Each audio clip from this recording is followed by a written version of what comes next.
നമസ്കാരം. പ്രധാനമന്ത്രി നരേന്ദ്രമോദി നടത്തുന്ന വിദേശ പര്യടനം അത് എന്നും ഭാരതത്തിന് ഒരു മുതൽക്കൂട്ടാകുന്നുണ്ട്. ഇടഞ്ഞു നിൽക്കുന്ന രാജ്യങ്ങൾ പോലും മോദിയുടെ പല കൂടിക്കാഴ്ചകൾ വഴി അണയുന്നത് നമ്മൾ കാണുന്നുണ്ട്. ശത്രു രാജ്യത്തിനായാൽ പോലും ഒരു ആവശ്യം വന്നാൽ ഇന്ത്യ ഇടപെടും. ഇപ്പോഴത്തെ ഇന്ത്യയും മാലദ്വീപും തമ്മിലുള്ള ബന്ധം പുതിയ ദിശയിലേക്ക് നീങ്ങുന്നതിന്റെ സൂചന നൽകി 4850 കോടി രൂപയുടെ പുതിയ ലൈൻ ഓഫ് ക്രെഡിറ്റ് നൽകുന്നതിനുള്ള കരാറിൽ ഇന്ത്യ ഒപ്പുവെച്ചു. ഇതിന്റെ കൂടുതൽ വിവരങ്ങളാണ് ഇപ്പോൾ പുറത്തു വരുന്നത്.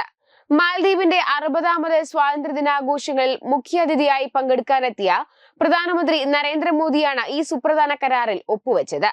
മാലദ്വീപ് പ്രസിഡന്റ് മുഹമ്മദ് മുയിസും പ്രധാനമന്ത്രി മോദിയും തമ്മിൽ നടന്ന കൂടിക്കാഴ്ചയിൽ ഉഭയകക്ഷി ബന്ധം ശക്തിപ്പെടുത്തുന്നതിനുള്ള വിവിധ വിഷയങ്ങൾ ചർച്ച ചെയ്തു. അതേസമയം മുൻപ് ഇന്ത്യയുമായി അത്ര നല്ല ബന്ധത്തിലായിരുന്നില്ല മാലദ്വീപ് ഭരണകൂടം. എന്നാൽ പ്രധാനമന്ത്രി നരേന്ദ്രമോദിയുടെ സന്ദർശനത്തിന് മാലദ്വീപ് നൽകിയ ഊഷ്മളമായ സ്വീകരണം ശ്രദ്ധേയമായി. മാലെ വിമാനത്താവളത്തിൽ മാലദ്വീപ് പ്രസിഡന്റ് മുഹമ്മദ് മുയിസും വിദേശകാര്യമന്ത്രി, പ്രതിരോധ മന്ത്രി, ധനമന്ത്രി, ആഭ്യന്തര സുരക്ഷാ മന്ത്രി എന്നിവയുൾപ്പെടെ നിരവധി മുതിർന്ന നേതാക്കളും ചേർന്നാണ് പ്രധാനമന്ത്രി മോദിയെ സ്വീകരിച്ചത്. മാലദ്വീപിന്റെ ഗാർഡ് ഓഫ് ഓണറും പ്രധാനമന്ത്രിക്ക് നൽകി. ഇത് ഇരു രാജ്യങ്ങളും തമ്മിലുള്ള ബന്ധം മെച്ചപ്പെടുത്തുന്നതിന്റെ വ്യക്തമായ സൂചനയാണ്. മുൻപ് ഇന്ത്യ ഔട്ട് എന്ന പ്രചാരണം മാലദ്വീപിൽ സജീവമായിരുന്നു. ചില മാലദ്വീപ് നേതാക്കളുടെ ഇന്ത്യ വിരുദ്ധ നിലപാടുകൾ ഇരു രാജ്യങ്ങളും തമ്മിലുള്ള ബന്ധത്തിൽ വിള്ളലുകൾ ഉണ്ടാക്കിയിരുന്നു. ഇന്ത്യൻ സൈന്യത്തിന്റെ മാലദ്വീപിലെ സാന്നിധ്യം, ചില വികസന പദ്ധതികൾ എന്നിവയെല്ലാം വിമർശനങ്ങൾക്ക് കാരണമായിരുന്നു. പ്രത്യേകിച്ച് മാലദ്വീപ് പ്രസിഡന്റ് മുഹമ്മദ് മുയിസു അധികാരത്തിലെത്തിയതിനു ശേഷം ചൈനയോടുള്ള താല്പര്യം പ്രകടിപ്പിക്കുകയും ഇന്ത്യൻ സൈന്യത്തോട് മാലദ്വീപിൽ നിന്ന് പിന്മാറാൻ ആവശ്യപ്പെടുകയും ചെയ്തത് ബന്ധം വഷളാക്കി.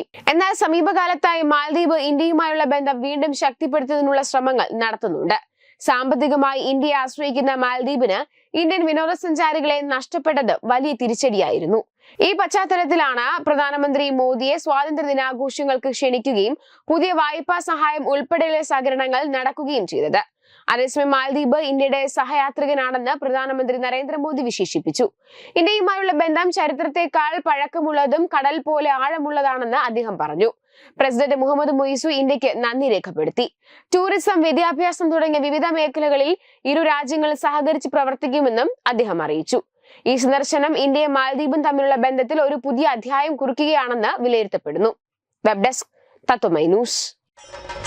ഭാരതത്തിലെ അതിപ്രശസ്തമായ ക്ഷേത്രങ്ങളിലേക്ക് മലയാളം ന്യൂസ് നെറ്റ്വർക്ക് സംഘടിപ്പിക്കുന്ന ആധ്യാത്മിക യാത്രകൾ. പ്രമുഖ ട്രാവൽ ഏജൻസിയായ യാത്രാനന്ദയുമായി ചേർന്ന് മലയാളം ന്യൂസ് നെറ്റ്വർക്ക് ഒരുക്കുന്ന യാത്രയിൽ ചുരുങ്ങിയ നിരക്കിൽ നിങ്ങൾക്കും പങ്കാളികളാകാം. ഭാരതത്തിലെ പ്രമുഖ ശക്തിപീഠമായ അസമിലെ കാമാഖ്യ ക്ഷേത്രത്തിലേക്കാണ് ആദ്യ യാത്ര. കാമരൂപമെന്ന് കാളിദാസനും പ്രാഗ്ജ്യോതിഷപുരമെന്ന വ്യാസനും വിളിച്ച അതിമനോഹരമായ സംസ്ഥാനമാണ് അസം. സമമായി മറ്റൊന്നില്ല എന്നാണ് അസമിന്റെ അർത്ഥം. ബ്രഹ്മപുത്ര നദിയും ഹിമാലയവും ദൃശ്യചാരുത കൊണ്ട് അനുഗ്രഹിച്ച അസമിലെ കാമാഖ്യ ഇന്ത്യയിലെ തന്നെ ഏറ്റവും പ്രധാനപ്പെട്ട കാളി ക്ഷേത്രങ്ങളിലൊന്നാണ്.